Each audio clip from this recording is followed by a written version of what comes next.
brought their kids. Yeah. So we've come like a band, a group of.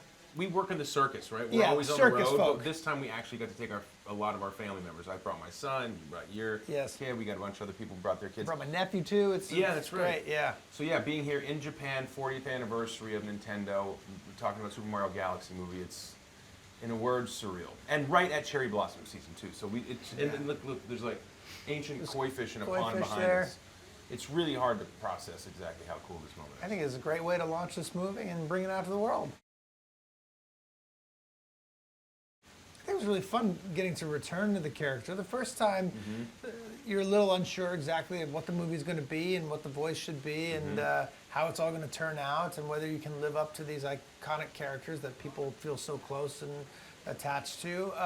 The second movie, you have a little bit more breathing room and they let us play. I think they probably did the same for you, but I felt like I had a longer leash, so to speak, to just be a little funny and creative and.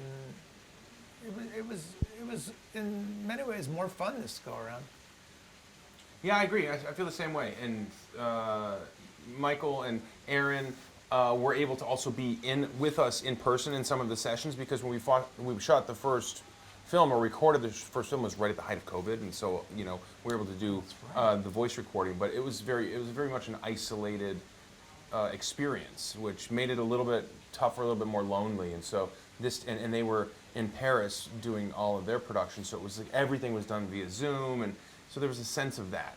But now it's so nice to be on the other side of that. Oftentimes they'd be right there in the recording session with us, and I think the pressure was both on and off because they knew that the first film was such a success, but on because you don't want to just settle for what it was. You need to elevate it, raise the bar, and so and they did a great job. We're out. We're moving outside of the Mushroom Kingdom and outside of Brooklyn. We are incorporating so many different worlds from different iterations of the Mario games through time, through the 40 years that Nintendo's been around. We're going cosmic. This is Super Mario Galaxy movie, so we're off in space, we're on different planets, we're introducing different worlds, all new characters. New worlds, universes, yeah, and new characters, the addition of Yoshi and Princess Rosalina, with Donald Glover and Brie Larson coming into the movie, and they are great at how they voice their characters, and also those storylines are great. This film plays like any big budget action movie. The set pieces are incredible, the fight sequences are astounding, the colors, the picture, the image. I mean, you're gonna want to see it on this as big a screen as possible. And I know you hear that a lot, but for this movie, it's truly the case. Oh my God, it's so beautiful. I was watching some of the animation and saying, is that animation or is that a photograph of a real thing? Yeah. Because I don't know how I guess the technology now is just getting more clear and faster and more specific and then just the colors of the movie. It's a visceral experience that just knocks you over. Yeah, it's really a trip. It's like something you would see at the Sphere or something.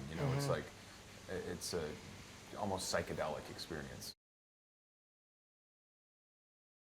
If you're a Mario fan or a Nintendo fan in general, and you've played all of these games and know all of these games, it is going to be a different experience for you. I mean, I don't think, if you've never played a Mario game, you could still go in, be totally swept up in this story and have an incredible time.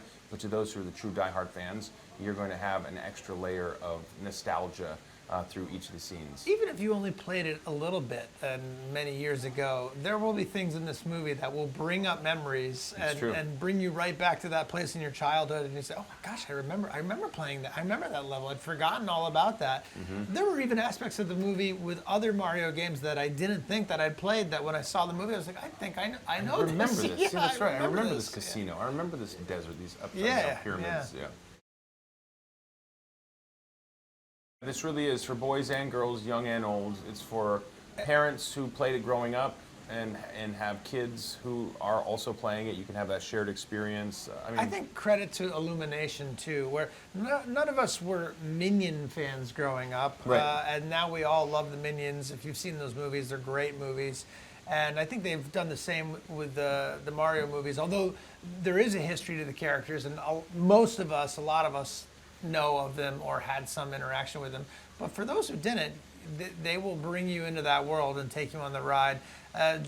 just like they have done with Minions and their other wonderful movies.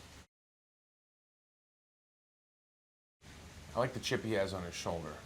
I like that he doesn't back down from a challenge, and he fights for what's right.